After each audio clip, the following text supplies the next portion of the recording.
요즘 겨울이란 계절에 적응되셨다 해도 마음은 을씨년스럽지 않은가요?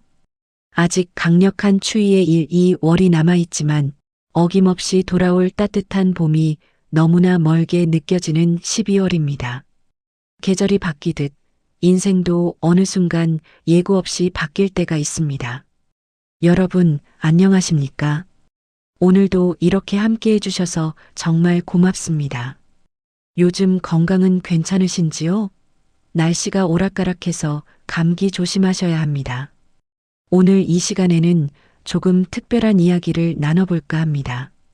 역사 이야기이지만 사실은 우리 모두의 이야기입니다. 여러분, 이런 경험 있으시죠? 어제까지만 해도 아무 문제 없이 다니던 직장에서 갑자기 구조조정 통보를 받은 날, 내일부터 출근하지 않으셔도 됩니다. 그 한마디에 30년 다닌 회사 생활이 끝났습니다. 아무 잘못도 하지 않았는데 회사 사정이 어렵다는 이유로, 내 실력이 부족해서가 아니라 나이가 많다는 이유로, 어제까지 나를 부장님, 과장님이라 부르던 사람들이 오늘은 눈도 마주치지 않습니다. IMF 때가 그랬습니다. 1997년 그해 겨울, 아침에 출근했더니 회사 문에 자물쇠가 채워져 있었습니다. 잠깐만요. 제 퇴직금은요? 이번 달 월급은요? 아무도 대답하지 않았습니다. 그때 우리는 생각했습니다. 왜 나한테 이런 일이? 내가 뭘 잘못했지? 어제만 해도 아무 문제 없었는데. 하지만 이미 늦었습니다. 인생이 바뀌는 건 한순간입니다. 그리고 그 순간이 오기 전까지 우리는 아무것도 느끼지 못합니다. 조선시대에도 그런 날이 있었습니다. 아니, 정확하게 말하면 조선에서 가장 무서운 날은 전쟁이 아니었습니다. 외적이 쳐들어오는 날도, 흉년이 들어 백성들이 굶주리는 날도 아니었습니다. 왕이 바뀌는 날, 그날이 가장 무섭고 가장 많은 인생을 송두리째 바꿔놓았습니다. 왕이 바뀌면 뭐가 달라지냐고요? 전부 달라집니다. 어제까지 충신이었던 사람이 오늘은 역적이 됩니다. 어제까지 출근하던 관청이 오늘은 들어갈 수 없는 곳이 됩니다. 어제까지 가족을 먹여 살리던 봉급이 오늘은 사라집니다. 그리고 무엇보다 무서운 건 이 모든 게 하루아침에 벌어진다는 겁니다. 전날 밤까지만 해도 아무것도 몰랐던 사람들이 아침에 눈을 떠보니 인생이 끝나 있었습니다. 실록을 보면 이런 기록이 나옵니다.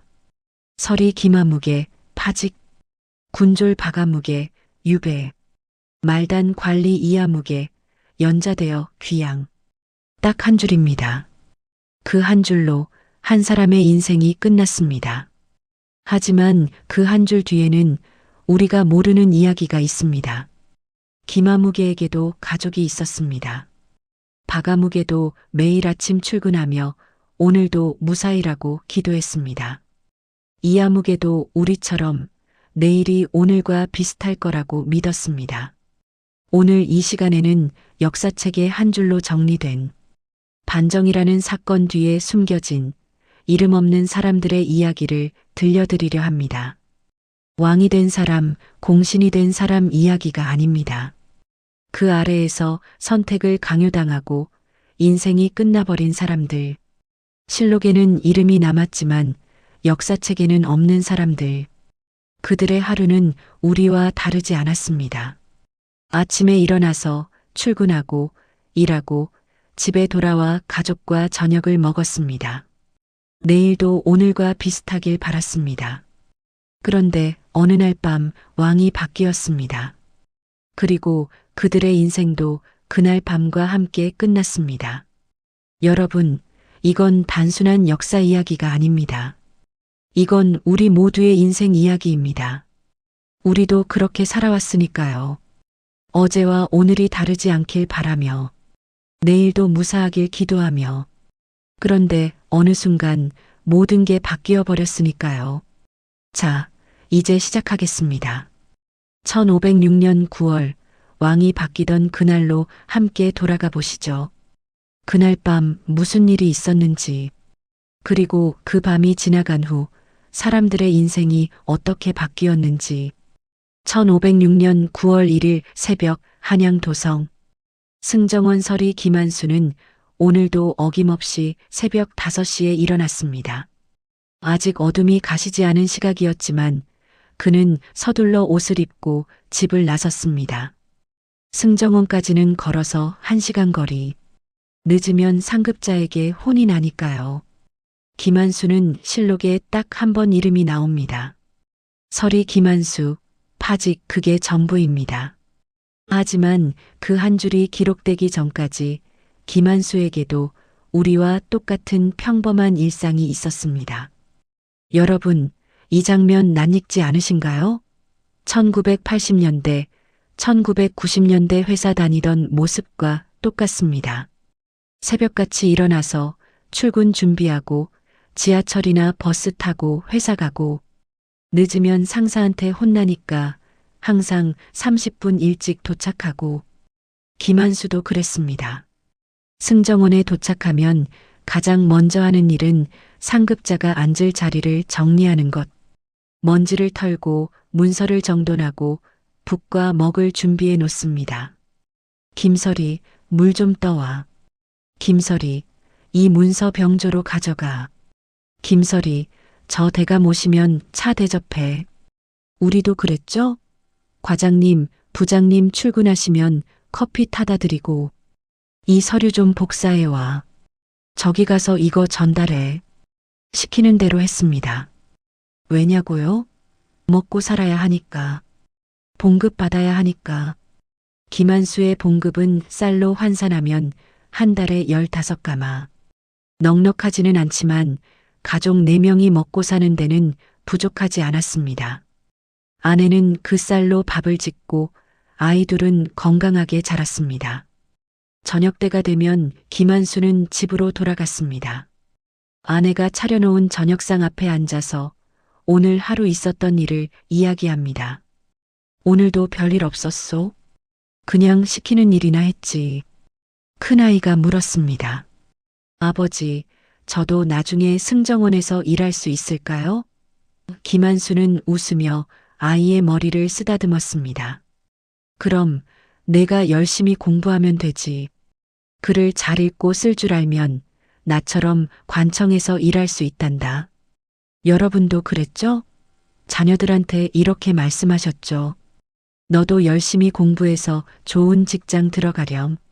아버지처럼 공무원 되든지 큰 회사 들어가든지 안정적인 직장, 매달 나오는 월급. 그게 우리가 바라던 전부였습니다. 의금부 군졸 박성달도 비슷했습니다. 그는 아침 일찍 의금부로 출근해서 죄수들을 감시하고 문서를 나르고 상급자가 시키는 자비를 했습니다. 힘든 일이었지만 박성달은 불평하지 않았습니다. 왜냐하면 이 일이 있어야 가족을 먹여 살릴 수 있으니까요. 실록에는 이렇게 기록됩니다. 군졸 박성달, 유배 그게 전부입니다. 하지만 그날 아침까지만 해도 박성달은 아내에게 이렇게 말했습니다. 오늘은 일찍 끝날 것 같으니 저녁 때 같이 장에 가자. 내가 좋아하는 생선도 사고.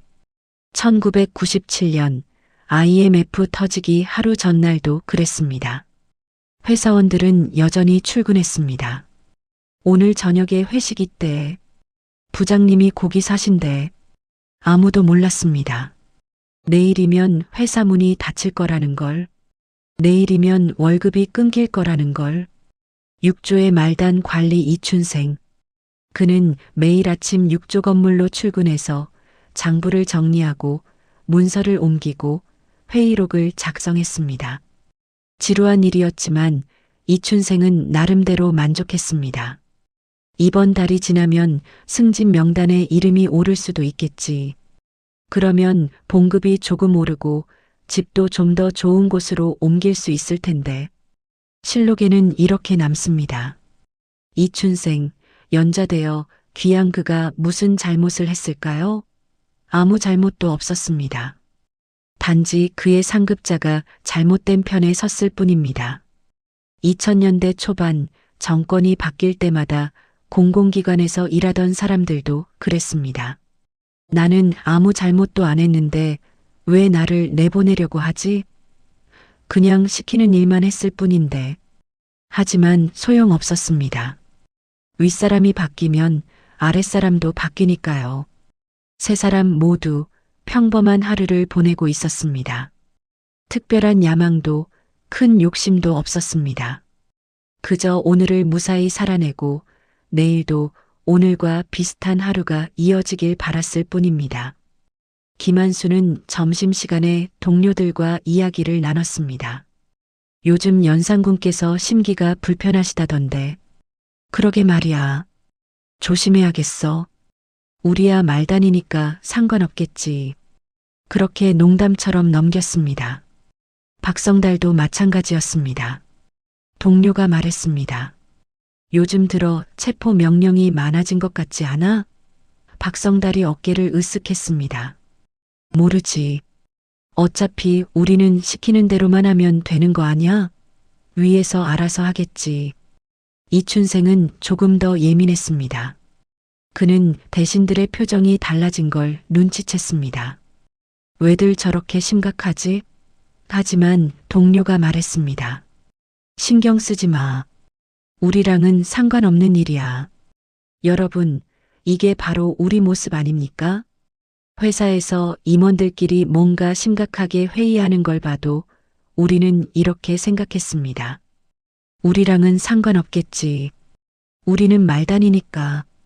정권이 바뀌어도 마찬가지였습니다. 나는 정치 안 하니까 괜찮겠지. 그냥 내 일만 하면 되지. 하지만 그들은 몰랐습니다. 그날 밤 왕이 바뀔 거라는 걸. 그리고 자신들의 인생도 그날 밤과 함께 끝날 거라는 걸. 아침에 눈을 뜬 김한수는 평소처럼 출근 준비를 했습니다. 박성달은 아내와 장에 갈 생각에 기분이 좋았습니다. 이춘생은 승진 이야기를 하며 웃었습니다. 모두 내일이 올 거라고 믿었습니다. 내일도 오늘과 비슷할 거라고 생각했습니다. 우리가 항상 그랬듯이 사실 조짐은 있었습니다. 다만 우리가 보지 못했을 뿐입니다. 아니, 정확히 말하면 보고도 외면했습니다. 중종 반정이 일어나기 한 달 전 연산군의 폭정은 절정에 달해 있었습니다. 하지만 도성의 사람들은 여전히 일상을 살았습니다. 왜냐고요? 설마 왕이 바뀌겠어? 라고 생각했기 때문입니다. 1997년 10월 IMF가 터지기 2달 전 회사원들은 여전히 출근했습니다. 경제신문에는 경고 기사가 나왔습니다.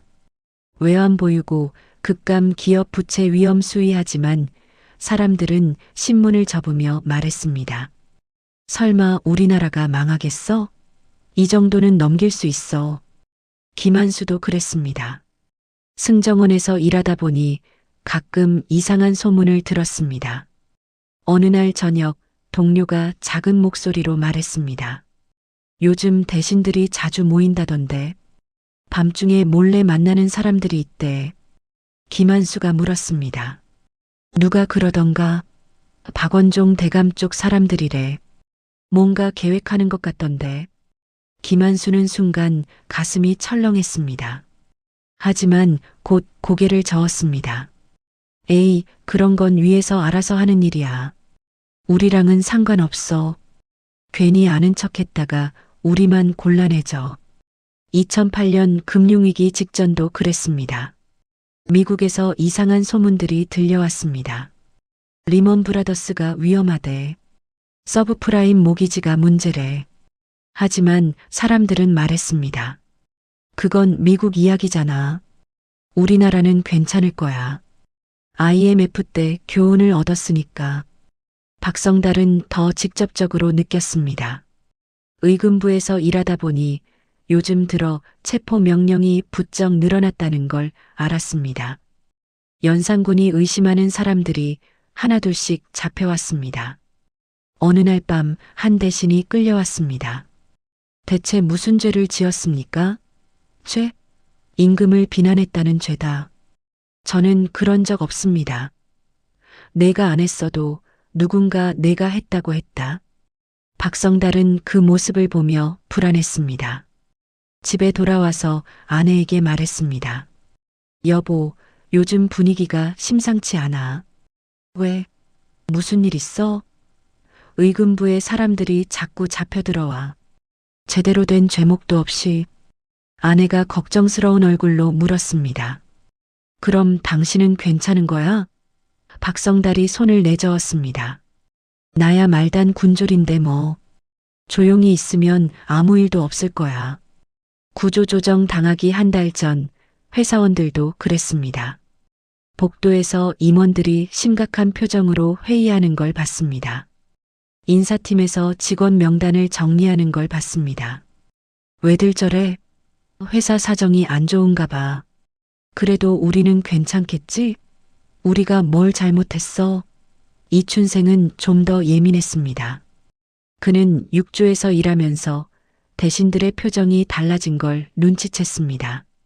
평소에는 여유롭게 이야기하던 대감들이 요즘은 얼굴이 굳어 있었습니다. 회의 시간도 길어졌고 회의가 끝난 후에도 따로 모여 무언가를 속삭였습니다. 어느 날 이춘생은 상급자에게 조심스럽게 물었습니다. 대감, 요즘 무슨 일이라도 있습니까? 상급자가 날카롭게 쳐다봤습니다. 왜 그런 걸 묻는가? 아니, 그냥 분위기가 좀 이상한 것 같아서요. 이보게, 자네는 시키는 일이나 하게. 쓸데없는 건 묻지 말고. 이춘생은 더 이상 묻지 못했습니다. 2016년 대통령 탄핵 직전도 그랬습니다. 뉴스에서는 매일 청와대 이야기가 나왔습니다. 이건 심각한데? 이러다가 큰일 나는 거 아니야? 하지만 많은 사람들이 말했습니다. 에이, 설마 대통령이 탄핵되겠어? 그냥 시끄럽다가 말 거야. 조짐은 항상 조용합니다. 갑자기 드러나는 게 아니라 서서히 쌓여갑니다. 작은 소문, 이상한 분위기, 불안한 눈빛. 하지만 우리는 그걸 무시합니다. 실록에는 정확하게 기록되어 있습니다. 연산군 12년 8월 불안한 징조들이 곳곳에서 나타났다고. 밤중에 대신들이 모였다. 무기를 준비하는 자들이 있었다. 왕의 측근들이 초조해했다. 그런데 왜 사람들은 몰랐을까요? 아니, 정확히 말하면 알면서도 외면했을까요? 우리는 불안을 견디기 어렵기 때문입니다. 불안을 인정하는 순간 우리는 무언가를 해야 합니다. 준비를 하든 도망을 가든 대책을 세우든. 하지만 그게 무섭습니다. 그래서 우리는 불안을 외면합니다. 괜찮을 거야. 설마 그렇게까지 되겠어? 김한수는 밤에 잠을 이루지 못했습니다. 혹시 정말 뭔가 일어나면 나는 어떻게 되지? 하지만 아침이 되면 다시 출근했습니다. 아니야, 그럴 리 없어. 나는 아무것도 모르니까 아무 일도 없을 거야. 박성달도 불안했습니다. 만약 반정이 일어나면 의금부는 어떻게 되지? 나는 어느 편에 서야 하지? 하지만 역시 스스로를 달랬습니다. 괜히 쓸데없는 생각하지 말자. 조용히 있으면 아무 일도 없을 거야. 이춘생은 아내에게 말했습니다. 여보, 요즘 분위기가 좀 이상해. 왜? 무슨 일 있어? 이춘생은 잠시 망설이다가 대답했습니다. 아니, 아무것도 아니야. 내가 너무 예민한가 봐. 회사 망하기 전에도 우리는 그랬습니다. 뭔가 이상하다는 걸 느끼면서도 출근했습니다. 구조조정 명단에 내 이름이 있을 것 같으면서도 외면했습니다. 설마 나까지야. 그렇게 9월이 흘러갔습니다. 소문은 점점 커졌고 불안은 점점 깊어졌습니다. 하지만 아무도 행동하지 않았습니다. 모두가 설마라고 생각했습니다. 그리고 그날 밤이 다가왔습니다. 김한수는 퇴근하려던 참이었습니다. 평소보다 조금 늦은 시각 해가 완전히 진 후였습니다. 그때 갑자기 상급자가 그를 불렀습니다. 김한수, 잠깐 이리 와봐. 목소리가 평소와 달랐습니다. 낮고 긴장되어 있었습니다. 김한수는 가슴이 두근거렸습니다. 무슨 일이십니까? 상급자는 주위를 살피더니 김한수를 구석으로 데려갔습니다. 그리고 낮은 목소리로 말했습니다. 오늘 밤 큰일이 있을 거야. 무슨 큰일 말씀이십니까? 상급자가 잠시 망설이다가 입을 열었습니다. 왕이 바뀐다. 박원종 대감께서 움직이신다. 오늘 밤 중으로. 김한수는 숨이 멎는 것 같았습니다. 다리에 힘이 풀렸습니다. 그러면 너는 선택해야 해. 지금 당장. 무슨 선택을 말씀하시는 겁니까? 우리 편이 되든지 아니면 집으로 돌아가든지. 김한수가 떨리는 목소리로 물었습니다. 저는 그냥 집에 가면 안 될까요? 저는 아무것도 모른 척하고. 상급자가 고개를 저었습니다. 집에 가는 건 선택이 아니야.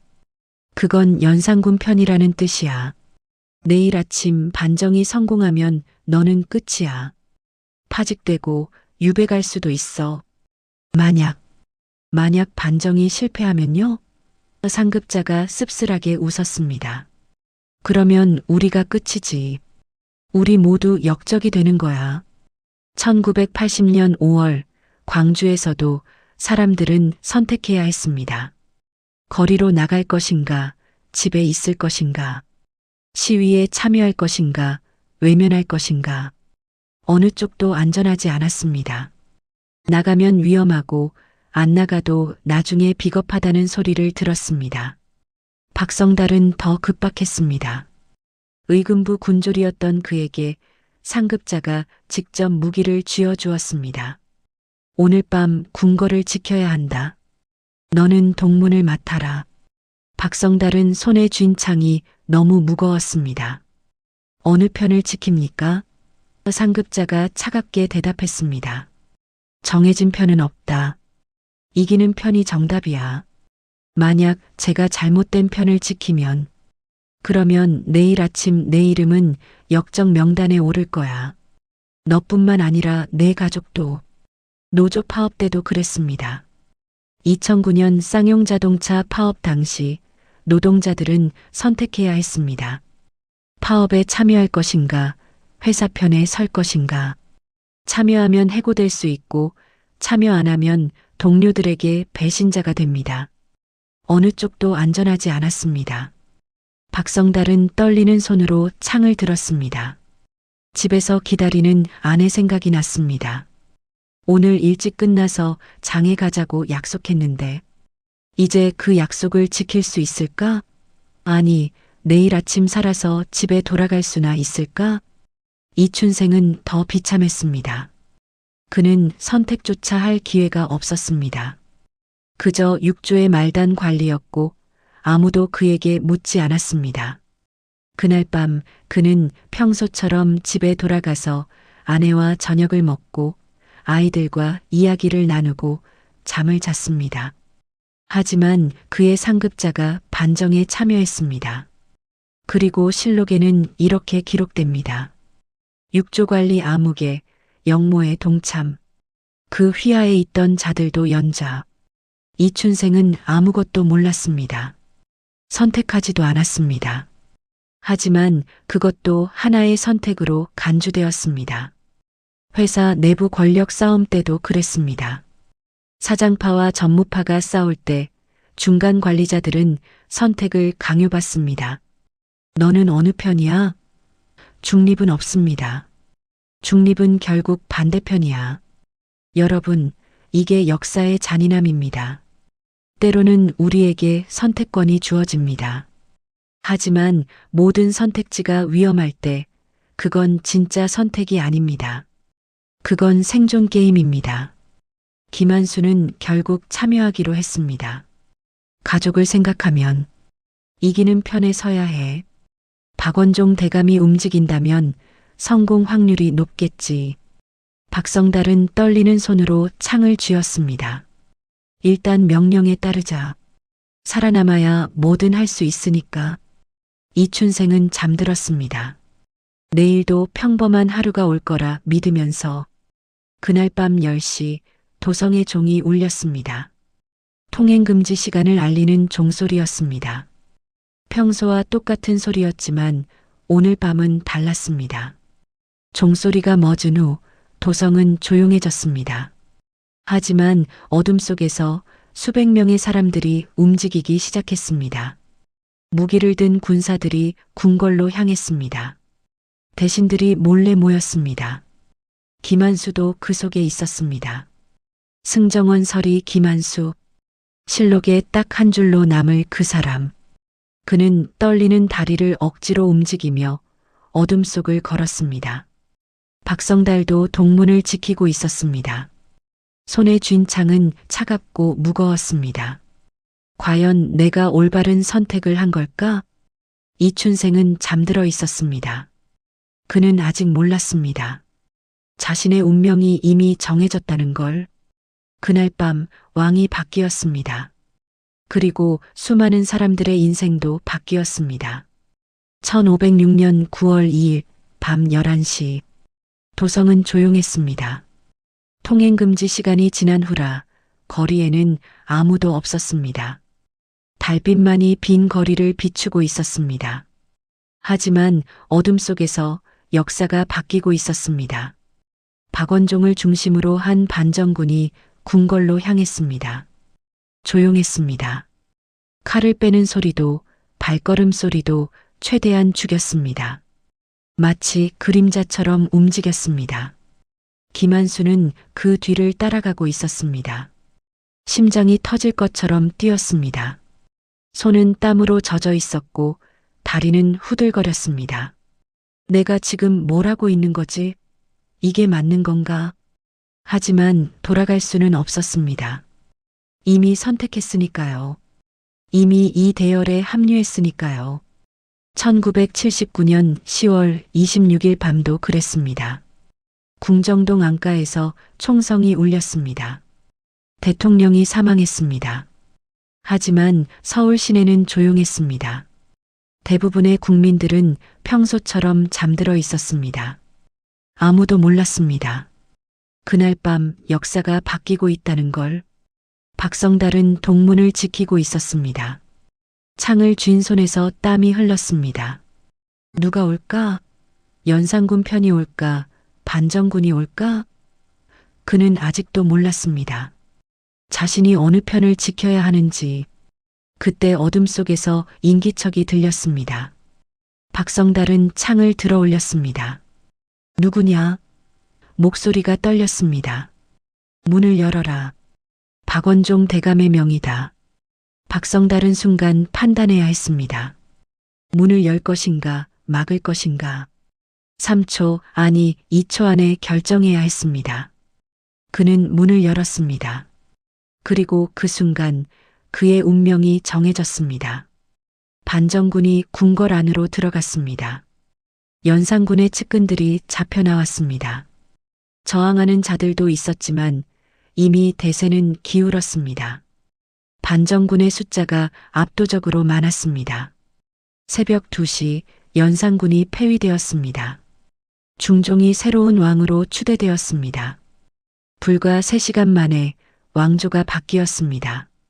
김한수는 승정원 건물 밖에서 그 장면을 지켜봤습니다. 정말 왕이 바뀌었다. 정말로 믿기지 않았습니다. 어제까지만 해도 연산군이 왕이었는데 오늘 아침부터는 중종이 왕입니다. 1997년 12월 3일 IMF 구제금융 신청이 발표되었습니다. 텔레비전에서 경제부총리가 고개를 숙였습니다. 국제통화기금에 구제금융을 신청했습니다.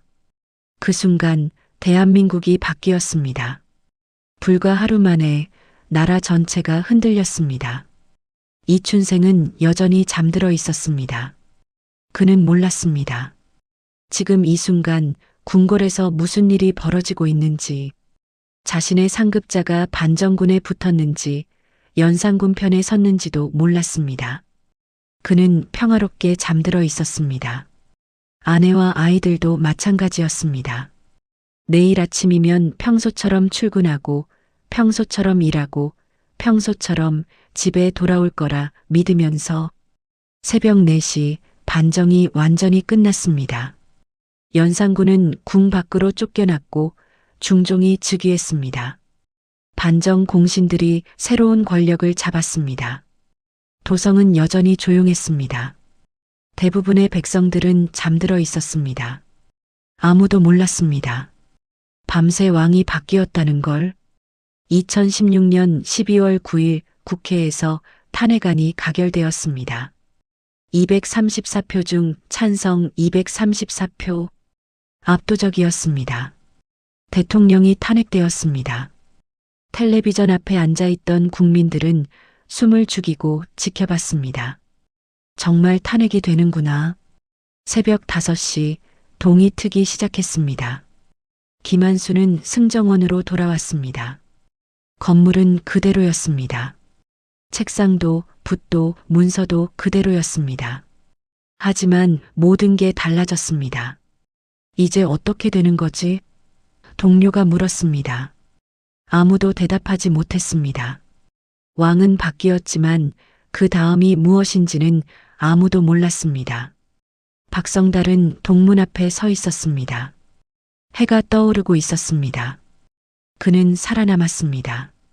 문을 열어준 덕분에 반정군 편이 되었습니다. 내가 올바른 선택을 한 건가?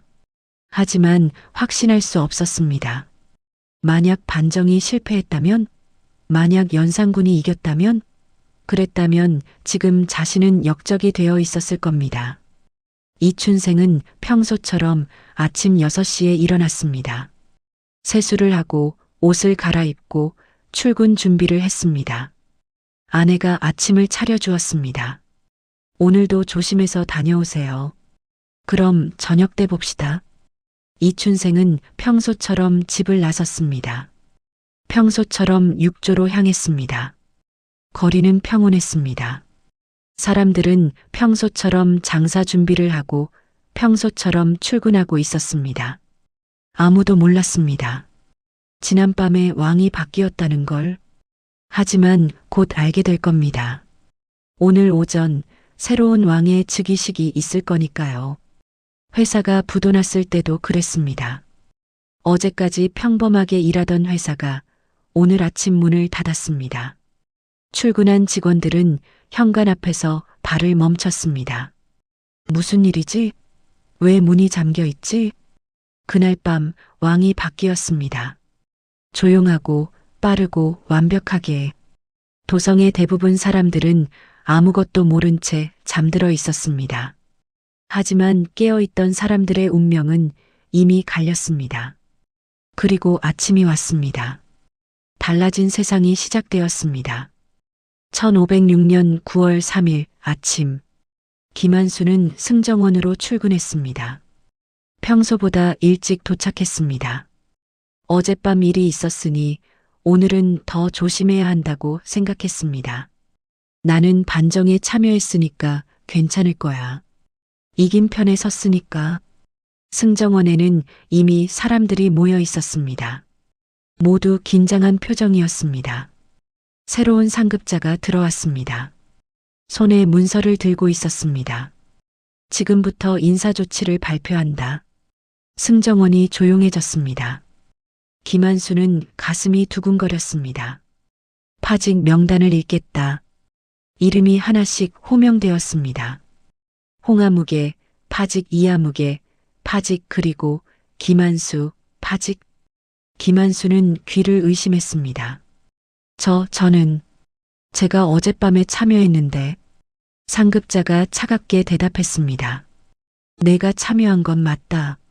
하지만 너는 연산군 시절에 임명된 사람이다. 새 왕께서는 모든 것을 새롭게 하신다. 나가거라. 제발 한 번만 기회를. 나가라고 했다. 김한수는 떨리는 다리를 이끌고 승정원을 나왔습니다. 30년을 다닌 곳이었습니다. 어제까지만 해도 자신의 자리가 있었던 곳이었습니다. 1998년 1월 IMF 구조조정이 시작되었습니다. 회의실로 호출된 직원들, 인사팀 부장이 명단을 읽었습니다. 김아무개 과장, 이아무개 대리, 박아무개 주임. 이름이 불린 사람들은 고개를 떨구었습니다. 제가 뭘 잘못했습니까? 잘못은 없습니다. 회사 사정이 어렵습니다. 저는 20년을 일했는데 죄송합니다. 결정된 사항입니다. 박성달은 의금부에서 대기하고 있었습니다. 어젯밤 문을 열어준 덕분에 자신은 안전하다고 생각했습니다. 나는 반정군을 도왔으니까 괜찮을 거야. 하지만 오전 10시 명령이 내려왔습니다. 군졸 박성달, 유배 박성달은 믿을 수 없었습니다. 저는 문을 열어드렸는데, 제가 도왔는데, 상급자가 고개를 저었습니다. 너는 연산군 시절에 임금의 폭정을 방조했다. 그게 죄다. 저는 그저 시키는 대로 했을 뿐입니다. 그게 바로 죄다. 가거라 경상도 김해로. 박성달은 그날 오후 집으로 돌아갔습니다. 아내가 문을 열었습니다. 당신 왜 이렇게 일찍? 박성달은 아내를 안았습니다.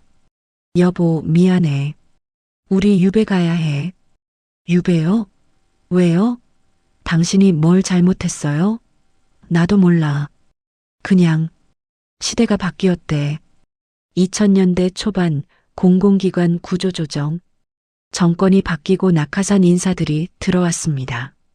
이전 정권 때 임명된 사람들이 하나둘씩 밀려났습니다. 저는 정치 안 했습니다.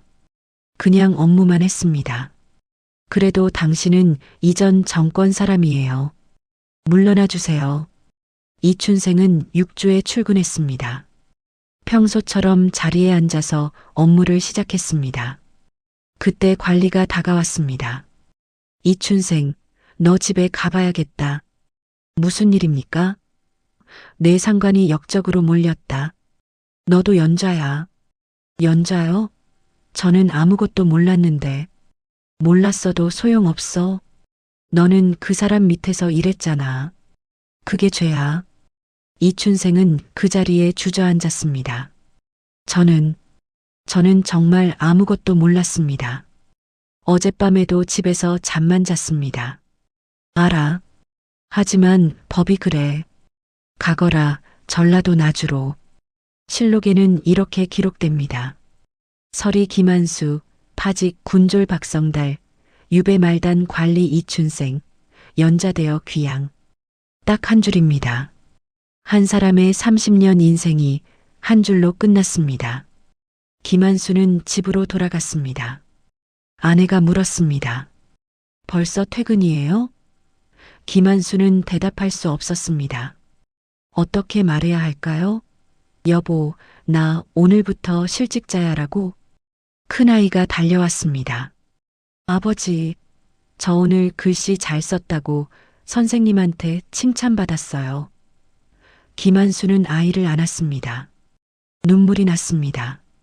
그래, 잘했구나. 우리 아들 참 잘했어. 아버지, 왜 우세요? 아니야, 기뻐서 그래. 너무 기뻐서. 1998년 2월 해고 통보를 받은 아버지들. 집에 돌아가는 발걸음이 무거웠습니다. 현관문 앞에서 한참을 서 있었습니다. 어떻게 말하지? 애들한테 어떻게 설명하지? 문을 열면 아이들이 달려옵니다. 아빠 왔다? 평소 같으면 안아 올렸을 텐데 오늘은 힘이 없습니다. 아빠, 왜 그래? 어디 아파? 아니야, 괜찮아. 아빠는 괜찮아. 박성달은 짐을 쌌습니다. 김해까지는 한 달 이상 걸립니다. 도보로 가야 합니다. 유배지에서는 언제 돌아올 수 있을지 모릅니다. 어쩌면 평생 돌아오지 못할 수도 있습니다. 아내가 울면서 짐을 쌌습니다. 이게 무슨 일이에요? 어제까지만 해도 괜찮았는데. 박성달은 아무 말도 할 수 없었습니다. 이춘생은 나주로 떠났습니다. 아내와 아이들을 남겨두고 제가 돌아올 때까지 잘 있어요.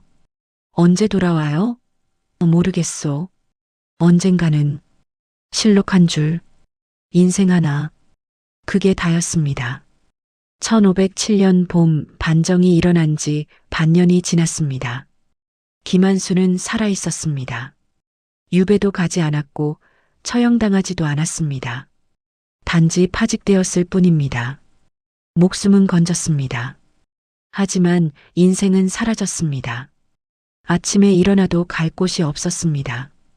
30년 동안 매일 새벽 5시에 일어나서 승정원으로 갔는데 이제는 그럴 필요가 없습니다. 아니, 가고 싶어도 갈 수 없습니다. 처음 며칠은 그냥 집에 있었습니다. 아내는 아무 말도 하지 않았지만 표정이 어두웠습니다. 봉급이 끊겼으니까요. 모아둔 쌀도 점점 줄어들었습니다. 여보, 제가 뭐라도 해야겠소. 김한수가 말했습니다. 무슨 일을 하실 건데요? 아내가 물었습니다. 김한수는 대답할 수 없었습니다. 무슨 일을 할 수 있을까요? 30년 동안 승정원에서 문서나 정리하던 사람이 지금 무슨 일을 할 수 있을까요? 1999년 IMF 이후 명예퇴직한 50대 가장들. 아침에 일어나도 갈 곳이 없었습니다. 20년, 30년 다니던 회사가 사라졌습니다. 나 오늘 뭐 하지? 평생 회사만 다녔는데 이제 무엇을 해야 할지 몰랐습니다. 재취업? 50 넘은 사람을 누가 뽑아줍니까? 이력서를 내도 연락이 없었습니다. 경력이 너무 많으시네요 라는 말은 당신은 너무 늙었다는 뜻이었습니다. 김한수는 시장에 나가봤습니다. 혹시 일자리가 있을까 싶어서. 하지만 시장 사람들은 그를 알아봤습니다. 저 사람 승정원에서 파직당한 사람 아니야? 연산군 시절 사람이래. 조심해, 연좌될 수 있어. 사람들이 피했습니다. 김한수가 다가가면 슬쩍 자리를 떴습니다. 아무도 그와 이야기하려 하지 않았습니다. 왕이 바뀐 시대에 이전 시대의 사람은 위험했으니까요. 김한수는 집으로 돌아왔습니다. 빈손으로 아무것도 얻지 못하고 큰아이가 물었습니다. 아버지, 우리 이제 가난해진 거예요? 김한수는 대답할 수 없었습니다. 2010년대 구조조정 이후의 50대들 커피숍에 앉아서 시간을 보냈습니다. 집에 있으면 아내 눈치가 보이니까. 왜 집에만 있어요? 나가서 뭐라도 하세요. 하지만 어디로 가야 할까요? 무엇을 해야 할까요? 동창 모임에도 나가기 싫었습니다. 요즘 뭐해? 그냥 쉬고 있어. 취직 안 됐어? 아직. 부끄러웠습니다. 같은 나이 또래는 아직 회사 다니는데 자신만 밀려났다는 게. 박성달은 김해에서 3년을 살았습니다. 유배지였지만 그래도 살 수는 있었습니다. 그런데 문제는 유배가 풀린 후였습니다. 한양으로 돌아왔지만 갈 곳이 없었습니다. 의금부는 이미 새 사람들로 가득했습니다. 저 다시 일할 수 있을까요? 자네 유배 갔던 사람 아닌가? 안 되네. 우리는 깨끗한 사람만 뽑아. 박성달은 거리를 헤맸습니다. 나는 뭐가 잘못된 거지? 그냥 문 하나 열어준 게 잘못인가? 하지만 아무도 대답해주지 않았습니다. 집에 돌아가니 아내가 달라져 있었습니다. 3년 동안 혼자 살았으니까요. 아이들도 아버지를 낯설어 했습니다. 아버지가 누구예요? 막내가 물었습니다. 3년 전에는 2살이었는데 이제 5살입니다. 아버지를 기억하지 못했습니다. 2000년대 후반 외환위기로 해외로 나갔던 아버지들. 몇 년 후 돌아왔지만 가족은 이미 달라져 있었습니다. 아내는 혼자 살아가는 법을 배웠고 아이들은 아버지 없이 컸습니다. 아빠 왔어요. 아, 그래. 어색했습니다. 같은 집에 살지만 남처럼 느껴졌습니다. 이춘생은 나주에서 10년을 살았습니다. 10년. 젊었을 때 10년과 늙어서의 10년은 달랐습니다. 40이었던 그는 50이 되었습니다. 돌아올 수 있다는 희망으로 버텼지만 막상 돌아와 보니 세상이 달라져 있었습니다. 아내는 이미 세상을 떠났습니다. 혼자 아이들을 키우다가 병을 얻었다고 했습니다. 큰아이는 장사를 하고 있었는데 아버지를 보자 고개를 돌렸습니다. 아버지 때문에 우리가 얼마나 고생했는지 아세요? 미안하다. 미안하다고 다 되는 게 아니에요.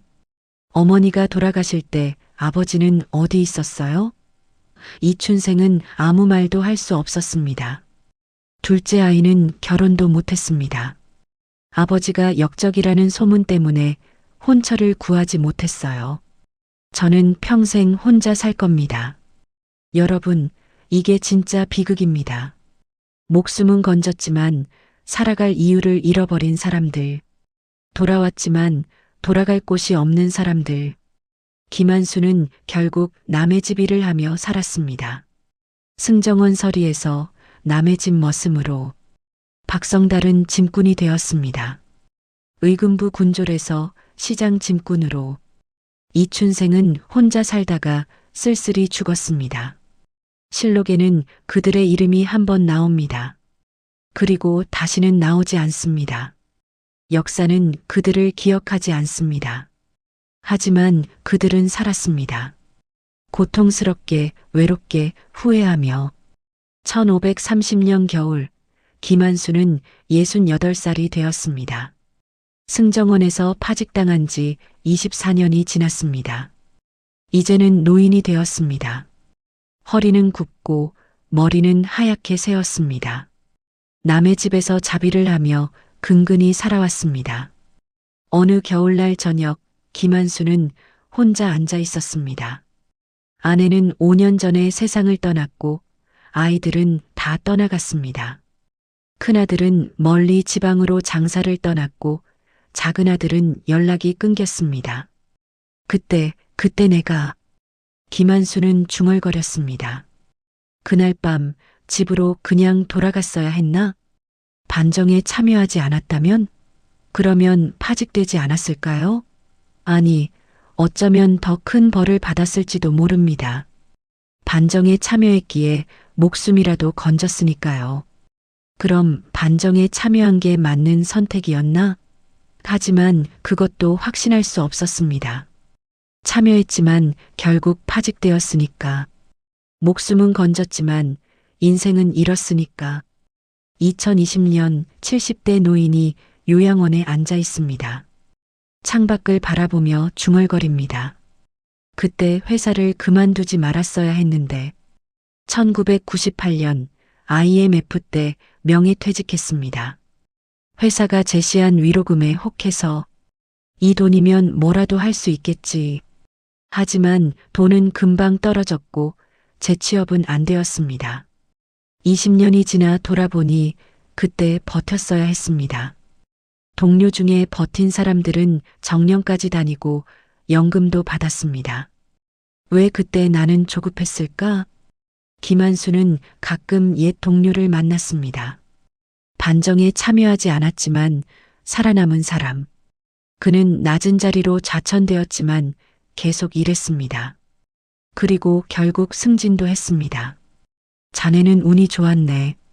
김한수가 말했습니다. 동료가 고개를 저었습니다. 운이 아니야. 나는 그냥 참았어. 조용히 있었지. 나도 그랬어야 했나? 이제 와서 그런 말 해봤자 소용없네. 자네는 자네 선택을 한 거야. 박성달은 58배 죽었습니다. 유배에서 돌아온 후 10년을 더 살다가 병으로 죽었습니다. 죽기 전 그는 아들에게 말했습니다. 아들아, 너는 아버지처럼 살지 마라. 무슨 말씀이세요? 선택을 강요받으면 도망쳐라. 어느 편도 서지 마라. 그냥 도망쳐. 하지만 아버지, 도망치면 살 수 없잖아요. 박성달은 쓰게 웃었습니다. 그래도 후회는 덜 하겠지. 나는 평생 후회하며 살았다. 그날 밤 문을 열어준 게 맞았는지 아직도 모르겠다. 2015년 60대 노인이 병원 침대에 누워 있습니다. 자식에게 말합니다. 너는 아빠처럼 회사에 인생 바치지 마라. 왜요, 아빠? 나는 회사 위에 30년을 바쳤는데 회사는 나를 하루아침에 버렸어. 가족도 제대로 못 챙겼어. 너희 엄마 아플 때도 회사 때문에 곁에 없었지. 아빠, 후회돼. 정말 후회돼. 회사보다 가족이 먼저였어야 했는데. 이춘생은 가장 외로웠습니다. 나주에서 10년 돌아와서도 10년. 20년 동안 혼자 살았습니다. 아내는 죽었고 아이들은 멀어졌고 친구도 없었습니다. 60이 넘어서야 깨달았습니다. 내가 뭘 잘못했지? 나는 아무것도 안 했는데 그게 바로 죄였습니다. 아무것도 하지 않은 것, 선택하지 않은 것, 관심 갖지 않은 것, 그냥 시키는 일만 하면 되지라고 생각한 것. 만약 그때 내가 조금만 더 관심을 가졌다면, 상급자가 어느 편인지 알아봤다면, 미리 준비했다면, 하지만 이미 늦었습니다. 2018년 70대 노인이 공원 벤치에 앉아 있습니다. 나는 정치에 관심 없었어. 그냥 내 일만 했어. 투표도 잘 안 했어. 세상 돌아가는 거 신경 안 썼어. 그런데 세상이 바뀌면서 자신의 인생도 바뀌었습니다. 관심 가져야 했는데 내가 사는 세상이니까, 내가 일하는 회사니까 알아야 했는데. 김한수는 죽기 한 해 전 옛 승정원 건물 앞을 지나갔습니다. 40년 만이었습니다. 건물은 그대로였습니다. 하지만 그 안에서 일하는 사람들은 모두 달라졌습니다. 내가 여기서 일했었지. 아무도 그를 기억하지 못했습니다. 문지기가 물었습니다. 누구십니까? 아무것도 아니요. 그냥 지나가다가. 집으로 돌아오는 길, 김한수는 생각했습니다. 결국 나는 뭐였을까? 30년 일했는데 아무도 기억 못해. 가족도 뿔뿔이 흩어졌어. 내 인생은 뭐였지? 대답은 없었습니다. 그저 바람만 차갑게 불었습니다. 여러분도 그렇지 않으신가요? 늙어서 돌아보면 후회가 더 많습니다. 그때 왜 그랬을까? 왜 참지 못했을까? 왜 용기가 없었을까? 왜 가족을 더 챙기지 못했을까? 우리는 모두 선택의 순간에 최선을 다했다고 믿었습니다. 하지만 세월이 지나면 그게 정말 최선이었는지 확신할 수 없습니다. 김한수는 69에 죽었습니다. 박성달은 58에 죽었습니다. 이춘생은 63에 죽었습니다. 모두 쓸쓸하게, 후회하며 외롭게. 실록에는 그들의 죽음조차 기록되지 않았습니다. 그냥 사라졌습니다. 이름 없이, 기억 없이. 하지만 그들의 후회는 사라지지 않았습니다. 그 후회는 지금도 우리 곁에 남아 있습니다. 자, 이제 이야기를 마무리할 시간입니다. 우리는 지금까지 1506년 9월 왕이 바뀌던 그날의 이야기를 들었습니다. 김한수, 박성달, 이춘생. 실록에 딱 한 줄만 남은 사람들. 그들의 평범한 하루, 불안한 조짐, 강요된 선택, 그리고 한순간에 끝나버린 인생. 역사책에는 이렇게 쓰여 있습니다. 1506년 9월 2일 중종 반정 성공, 연산군 폐위, 중종 즉위, 박원종 등 공신 책봉. 딱 두 줄입니다. 그 두 줄 뒤에 숨겨진 수천 명의 인생은 기록되지 않았습니다. 파직된 사람, 유배간 사람, 연좌된 사람. 목숨은 건졌지만 인생은 잃어버린 사람들. 그런데 여러분, 이건 500년 전 이야기만이 아닙니다. 1979년 10월 26일 대통령이 사망했습니다. 그날 밤 수많은 사람들의 운명이 갈렸습니다. 1980년 5월 광주에서 사람들은 선택해야 했습니다. 거리로 나갈 것인가, 집에 있을 것인가. 1997년 12월 IMF가 왔습니다. 하루아침에 수백만 명이 일자리를 잃었습니다. 나는 뭘 잘못했지? 라고 물었지만 아무도 대답하지 않았습니다. 2008년 또다시 경제위기가 왔습니다. 2016년 대통령이 탄핵되었습니다. 2020년 팬데믹이 왔습니다. 수많은 자영업자들이 문을 닫았습니다. 그리고 지금 2024년, 2025년을 살아가는 우리도 김한수처럼 살고 있습니다.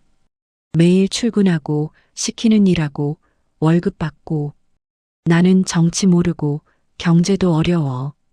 그냥 내일만 하면 돼. 우리도 박성달처럼 불안해합니다. 요즘 회사 분위기가 이상한데 설마 구조조정은 아니겠지? 괜히 쓸데없는 걱정하지 말자. 우리도 이춘생처럼 무관심합니다. 어차피 나랑 상관없어. 위에서 알아서 하겠지. 나는 말단이니까 괜찮을 거야. 하지만 500년 전에도 그렇게 생각한 사람들이 있었습니다.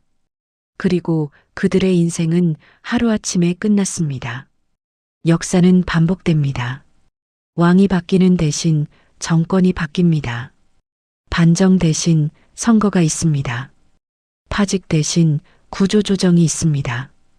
유배 대신 명예퇴직이 있습니다. 이름만 바뀌었을 뿐 본질은 똑같습니다. 평범한 사람들이 자신도 모르는 사이에 인생이 흔들리는 것.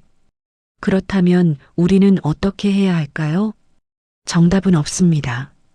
김한수도 최선을 다했고 박성달도 살아남으려 애썼고 이춘생도 나름대로 살았습니다. 하지만 모두 후회하며 죽었습니다. 어쩌면 이게 인생인지도 모릅니다.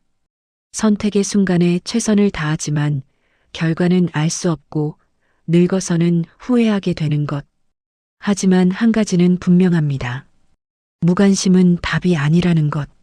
나랑 상관없어라고 외면하는 순간 우리는 이미 선택을 한 겁니다. 가장 위험한 선택을. 1997년 설마 나라가 망하겠어? 라고 말한 사람들. 2008년 설마 이렇게까지 되겠어? 라고 믿은 사람들. 그들 모두 대가를 치렀습니다. 조짐은 항상 있습니다. 다만 우리가 보지 않을 뿐입니다. 아니, 보고도 외면할 뿐입니다.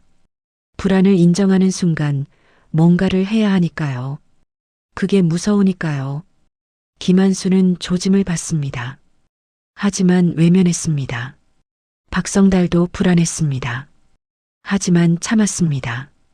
이춘생은 아예 관심조차 없었습니다. 그들의 선택이 틀렸다고 말할 수는 없습니다. 어쩌면 어떤 선택을 해도 결과는 비슷했을지 모릅니다. 그날 밤 왕이 바뀌면서 너무 많은 것이 흔들렸으니까요. 하지만 확실한 건 그들이 평생 후회하며 살았다는 겁니다. 그때 내가 다르게 행동했다면. 하지만 이미 늦었습니다. 여러분, 우리는 지금 어떤 시대를 살고 있습니까? 세상이 빠르게 바뀌고 있습니다. 기술이 바뀌고 경제가 바뀌고 정치가 바뀌고 있습니다. 어제의 정답이 오늘은 오답이 되고 오늘의 안정이 내일은 불안이 됩니다. 어쩌면 우리도 지금 그날 밤을 살고 있는지 모릅니다. 왕이 바뀌기 직전의 그 시간. 조짐은 있지만 보지 않고 불안하지만 외면하고 선택을 미루는 그 시간. 10년 후, 20년 후 우리도 김한수처럼 후회할까요? 그때 내가 왜 그랬을까? 왜 조금 더 관심을 가지지 않았을까? 왜 준비하지 않았을까? 아니면 우리는 다른 선택을 할 수 있을까요? 조선의 김한수, 박성달, 이춘생은 이미 죽었습니다. 그들의 후회는 끝났습니다. 하지만 우리는 아직 살아 있습니다. 아직 선택할 수 있습니다. 그날 밤 왕이 바뀌었습니다. 그리고 오늘 밤 우리의 인생이 바뀔 수도 있습니다. 여러분께 묻고 싶습니다. 그날 당신이라면 어떤 선택을 했을까요? 그리고 오늘 당신은 어떤 선택을 하고 계십니까?